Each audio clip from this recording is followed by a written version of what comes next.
कि किसे कहते हैं, आज भारत पूरी दुनिया को बता रहा है। क्योंकि एक तरफ तो जस्टिन ट्रूडो की सरकार गिरने के बाद कनाडा के साथ एक बार फिर से भारत के रिश्ते मजबूत हो रहे हैं और खालिस्तानियों का विनाश हो रहा है। वहीं दूसरी तरफ भिखारी पाकिस्तान का आयरन ब्रदर कहा जाने वाला चाइना भी अब भारत की कूटनीति के जाल में फंस चुका है। क्योंकि इस बार भारत ने चाइना का ऐसा इलाज किया है जिसके बाद चाइना भी पाकिस्तान से तो दूरी बनाएगा, साथ ही साथ भारत के सामने आने से भी डरेगा। क्योंकि जिस तरीके से चाइना भारत के दुश्मन बांग्लादेश और पाकिस्तान को अपने हथियारों को बेच रहा है और भारतीय बॉर्डर के पास में ही बांग्लादेश के अंदर एयरबेसों को बिल्ड कर रहा है। फिलीपींस के बाद अब चाइना का एक और दुश्मन देश भारत के साथ आके खड़ा हो गया है। और भारत के जिन एंटी ड्रोन सिस्टम ने चाइना के ड्रोनों की धज्जियां उड़ा दी थी, अब उन्हीं एंटी ड्रोन सिस्टमों को ताइवान ने भारत से खरीदने की पेशकश की है। क्योंकि जब से भारत और पाकिस्तान के बीच में वॉर शुरू हुई है तभी से भारत के इस एंटी ड्रोन सिस्टम को खरीदने के लिए दुनिया के कई देश लाइन में लग गए हैं। तो आइए आपको बता दें कि आखिर भारत का D4 एंटी ड्रोन सिस्टम आखिर इतना खास क्यों है, क्यों दुनिया का हर देश भारत के इस एयर डिफेंस सिस्टम को खरीदना चाहता है और क्या ताइवान भी भारत से D4 एंटी ड्रोन सिस्टम को खरीदेगा या फिर नहीं। वीडियो बेहद ही धमाकेदार होने वाला है, इसलिए आप लोग वीडियो को बिल्कुल भी मिस मत कर देना। इसलिए वीडियो शुरू करने से पहले आप लोगों से दिल से एक हम्बल रिक्वेस्ट है कि अगर आप लोग हमारे चैनल पे पहली बार आए हो या फिर अभी तक आप लोगों ने हमारे चैनल को सब्सक्राइब नहीं किया है तो एक देशभक्त होने के नाते सबसे पहले तो चैनल को सब्सक्राइब करके हमें थोड़ा सा सपोर्ट करो और बेल आइकन को प्रेस कर दो ताकि हमारी आने वाली वीडियोज का नोटिफिकेशन सबसे पहले आप लोगों के पास पहुंच सके। और साथ ही साथ वीडियो पर भी लाइक एंड कमेंट करना मत भूलिएगा। भारत और पाकिस्तान के युद्ध के बाद भारत के हथियारों ने जिस तरीके से ग्लोबल वर्ल्ड में एक नई चमक बिखेरी है उसने पूरी दुनिया के होश उड़ा के रख दिए हैं। जहाँ पर अमेरिका, चाइना और यूरोप के हथियार पूरी तरीके से ग्लोबल वर्ल्ड में बिखर गए, वहीं भारत के हथियार पूरी तरीके से चमक गए। फिर चाहे वो भारत की ब्रह्मोस मिसाइल हो या फिर भारत के एयर डिफेंस सिस्टम और एंटी ड्रोन सिस्टम के तो लोग ब्रह्मोस मिसाइल की तरह ही पूरी तरीके से दीवाने हो गए। हर कोई भारत के इस D4 एंटी ड्रोन सिस्टम को खरीदना चाहता है। क्योंकि रिसेंटली रशिया को भी भारत ने ऑफर किया था कि यूक्रेन के ड्रोन हमलों से बचने के लिए रशिया को भारत के एंटी ड्रोन सिस्टमों को खरीद लेना चाहिए। क्योंकि सबसे पहले तो ये एंटी ड्रोन सिस्टम स्वदेशी हैं, जिन्हें भारत ने स्वदेशी रूप से बनाया है। और अगर रशिया भारत से D4 एंटी ड्रोन सिस्टम को खरीदता है तो भारत आसानी से रशिया को अपने एंटी ड्रोन सिस्टमों की सप्लाई कर देगा। आपको इसी वीडियो में बताएंगे आखिर भारत का ये D4 एंटी ड्रोन सिस्टम काम कैसे करता है। लेकिन सबसे पहले आप लोग ये आर्टिकल देखो जिसमें साफ है कि Taiwan eyes India's D4 anti drone system to counter escalating Chinese threat. आपको बता दें कि जब से भारत और पाकिस्तान के बीच में वॉर हुआ है तो भारत ने अपने D4 एंटी ड्रोन सिस्टम के जरिए ही चाइना और टर्की के ड्रोनों को पाकिस्तानी बॉर्डर पर न्यूट्रलाइज किया है। और भारत के D4 एंटी ड्रोन सिस्टम की जो एक्यूरेसी है वो लगभग 100% निकल के आई है। यानी कि टर्की और चाइना ने जितने भी ड्रोन पाकिस्तान को सप्लाई किए थे तो भारत के इस D4 एंटी ड्रोन सिस्टम ने अपनी पूरी ताकत के साथ उन सभी ड्रोनों को न्यूट्रलाइज कर दिया और भारत की धरती पर एक भी ड्रोन हिट नहीं होने दिया। क्योंकि पाकिस्तान ने स्वाम ड्रोन के भी हमले भारत पर किए थे और भारत के D4 एंटी ड्रोन सिस्टम पूरी तरीके से वहां पर भी कारगर हुआ। यानी कि भारत का जो ये स्वदेशी D4 यानी कि drone detect, deter and destroy system है वो सॉफ्ट किल और हार्ड किल दोनों ही सिस्टम्स पर काम करता है। आपको बता दें कि ये ड्रोन सॉफ्ट किल और हार्ड किल सिस्टम पर काम कैसे करता है और इस ड्रोन की एफिशिएंसी कितनी है। लेकिन उसके साथ साथ आप लोगों को एक बड़ी जानकारी दे दें कि आखिर ताइवान को इस सिस्टम की सप्लाई करना क्यों जरूरी है। आपको बता दें कि पिछले काफी दिन से चाइना रेड सी के अंदर काफी एग्रेसिव है। वो लगातार समुद्र में ताइवान और जापान की टेरिटरी को वायलेट कर रहा है। अब सबसे पहले आप लोग ये आर्टिकल देखो जिसमें साफ है कि Chinese aircraft carrier group enters waters near Japan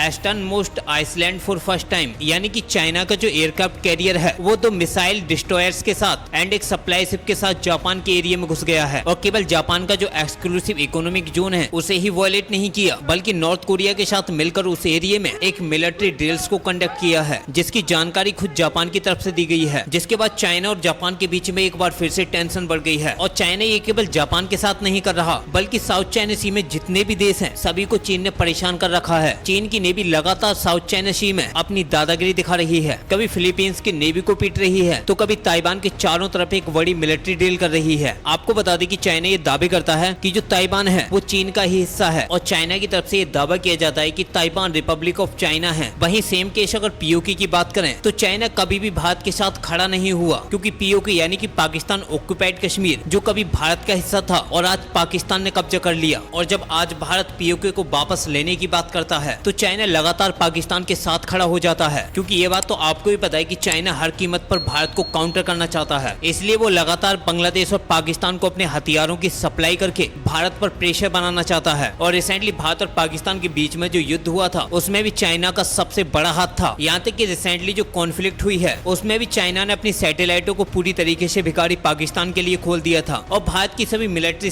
missiles की जो सैटेलाइट इमेजनरी और लोकेशन है वो पाकिस्तानी सेना को प्रोवाइड की थी, जिसके दम पर पाकिस्तान ने चीनी मिसाइलों और चाइना टर्की की ड्रोनों के दम पर भारत पर लगातार हमले किए। लेकिन भारत के D4 एंटीड्रोन सिस्टम से लेकर सभी एयर डिफेंस सिस्टमों ने मिलकर भारत के एयर स्पेस को पूरी तरीके से सील्ड कर दिया और पाकिस्तान द्वारा किए गए सारे के सारे हमले धराशायी हो गए। जिसके बाद भारत का जो D4 एंटीड्रोन सिस्टम है उसने एक बार फिर से पूरी दुनिया को अपनी ओर आकर्षित कर लिया। जिसके बाद ताइवान को भी भारत का ये D4 एंटीड्रोन सिस्टम काफी पसंद आया और अब ताइवान ने भारत से ये रिक्वेस्ट की है कि भारत चाहे तो हमें अपना ये एयर डिफेंस सिस्टम बेच सकता है। अब सवाल ये उठता है कि क्या भारत चाइना के खिलाफ ये बड़ा रिस्क लेगा? तो यहाँ पर अगर जियोपॉलिटिकली बात करें तो चाइना लगातार भारत के दुश्मन बांग्लादेश और पाकिस्तान को हथियारों की सप्लाई कर रहा है। इन सभी देशों में लगातार चाइना का इन्वेस्टमेंट बढ़ रहा है। यहाँ तक कि रिसेंटली खबरें निकल के आई हैं कि बांग्लादेश के अंदर भी चाइना एक एयरबेस को बिल्ड कर रहा है जो भारत के सिलीगुड़ी के पास में है। अब चाइना की इन्हीं हरकतों की वजह से ये बिल्कुल साफ है कि भारत को ताइवान को अपने D4 एंटीड्रोन सिस्टम को बेच देना चाहिए। अगर ताइवान भारत से किसी और भी हथियार को मांगे तो उन्हें भी ताइवान को सप्लाई कर देनी चाहिए, क्योंकि वैसे भी भारत के ताइवान के वाकई दुश्मन फिलीपींस और जापान के साथ काफी अच्छे रिलेशन है। यहाँ तक कि साउथ कोरिया के साथ भी भारत के रिलेशन काफी स्ट्रॉन्ग है। इसलिए ताइवान को भी हथियारों की सप्लाई करके उसे उसकी औकात दिखा देनी चाहिए। अब आपको बता दें कि आखिर भारत का D4 एंटीड्रोन सिस्टम काम कैसे करता है और ये कितना ताकतवर है। दरअसल इसकी ताकत का अंदाजा तो भली भांति पूरी दुनिया को पाकिस्तानी युद्ध में हो गया है, लेकिन यहाँ पर हम बात करने वाले हैं कि आखिर ये काम कैसे करता है। आपको बता दें कि भारत का ये एयर डिफेंस सिस्टम बिल्कुल इजराइल के आयरन बीम की तरह ही काम करता है, जो सॉफ्ट और हार्ड दोनों ही किल सिस्टम पर काम करता है। यानी कि जब ये सिस्टम एक्टिवेट होता है और इसे लगता है कि किसी भी ड्रोन को या फिर किसी भी एरियल थ्रेड्स को सॉफ्ट किल के जरिए ही गिराया जा सकता है, तो ये सॉफ्ट किल के जरिए उससे एरियल थ्रेड्स को शूट डाउन कर देता है। अदरवाइज हार्ड किल के जरिए तो किसी भी एरियल थ्रेड्स की धज्जियां उड़ा देता है। अब यहाँ पर आप लोगों को सबसे पहले ये समझना चाहिए कि सॉफ्ट किल और हार्ड किल में क्या डिफरेंस है। अब मान लीजिए दुश्मन का कोई भी एरियल थ्रेड्स भारत के एयर स्पेस में एंटर करता है, तो D4 के रडार सिस्टम सबसे पहले तो उस ड्रोन को डिटेक्ट करेंगे, उसके बाद उस पर सॉफ्ट किल के जरिए हमला करेंगे, जो एक इलेक्ट्रॉनिक जैमिंग और GPS स्पूफिंग सिस्टम है। यानी कि दुश्मन ने ड्रोन को जिस टारगेट पर अटैक करने के लिए भेजा है, तो D4 सिस्टम उसके GPS सिस्टम को ही हैक कर लेगा, तो उसे उसके टारगेट से भटकाकर कहीं पर भी ब्लास्ट कर पा देगा और आसानी से उसे डिस्ट्रॉय कर दिया जाएगा। उसके बाद आता है हार्ड किल सिस्टम, जिसमें ड्रोन को टारगेट किया जाता है। यानी कि D4 एंटीड्रोन सिस्टम एक laser based direct energy weapon है, जो एक हाई पावर्ड लेजर बीम के जरिए दुश्मन के ड्रोन को डिटेक्ट करने के बाद में उसे मेल्ट करके डिस्ट्रॉय कर देता है। क्योंकि इस सिस्टम से इतनी पावरफुल लेजर बीम निकलती है कि वो दुश्मन के किसी भी ड्रोन को मात्र 20 सेकंड के अंदर ही मेल्ट कर देती है और दुश्मन के ड्रोन को डिस्ट्रॉय कर देती है। और इस सिस्टम की सबसे खास बात यह है कि ये 360 डिग्री पर वर्क करता है। यानी कि दुश्मन कहीं से भी किधर से भी हमला करेगा तो भारत के इस एंटीड्रोन सिस्टम से नहीं बच पाएगा। आपको बता दें कि D4 एंटीड्रोन सिस्टम को DRDO ने VL के साथ मिलकर डेवलप किया है और साथ ही साथ भारत ने इसे युद्ध के मैदान में भी प्रूफ करके दिखा दिया कि ये सिस्टम कितना कारगर है। यही वजह है कि ताइवान भी खुद भारत के इसी D4 एंटीड्रोन सिस्टम का दीवाना हो गया है और इसे हर कीमत पर खरीदना चाहता है। अब आप लोग कमेंट बॉक्स में ये जरूर बताना कि भारत का अगला एक्शन क्या होना चाहिए। फिलहाल इस वीडियो में इतना ही, मिलते हैं एक नई वीडियो के साथ, तब तक के लिए जय हिंद जय भारत।